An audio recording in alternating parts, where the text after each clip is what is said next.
The Little Red Caboose, a little golden book. The Little Red Caboose, story by Marian Potter.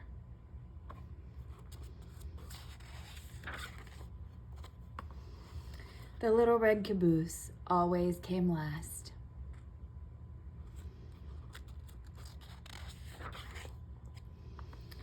First came the big black engine, puffing and chuffing. Then came the boxcars.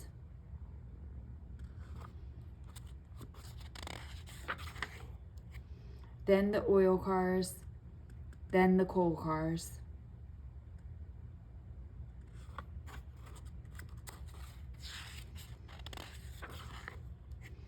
Then the flat cars. Sometimes they were switched around in different ways, but the little red caboose always came last.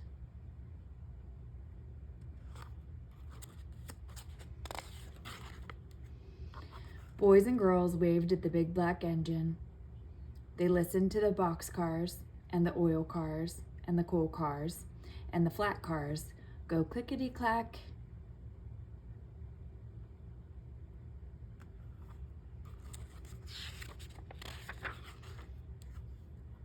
But by the time the little red caboose came along, the boys and girls were turning away, because the little red caboose always came last. "Oh, smoke," said the little red caboose. "I wish I were a flat car, or a coal car, or an oil car, or a box car, so boys and girls would wave at me.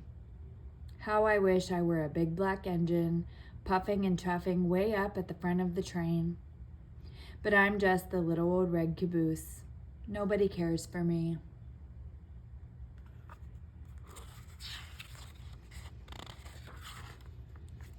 One day the train started up a mountain. Up went the big black engine. Up went the box cars. Up went the oil cars. Up went the coal cars. Up went the flat cars. Up went the little red caboose.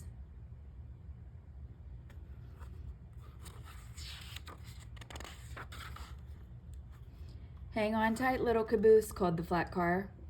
"This is a long, tall mountain, and you are the last car on the train." "Don't I know it," sighed the little red caboose. "Poor me." The train went slower and slower and slower. Soon it was hardly moving. It looked as if that train could not get up the mountain.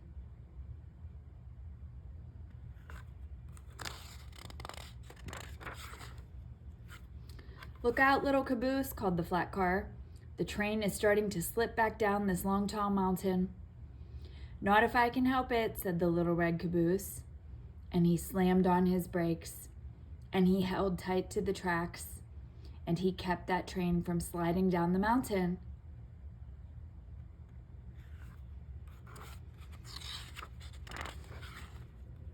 Then, bump!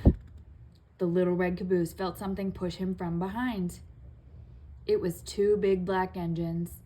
They pushed the train up to the top of the mountain.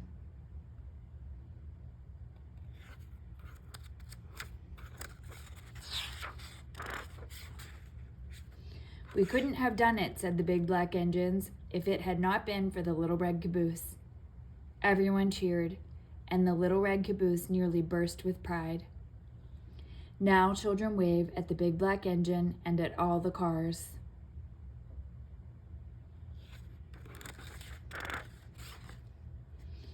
But they saved their biggest waves for the little red caboose, because the little red caboose saved the train.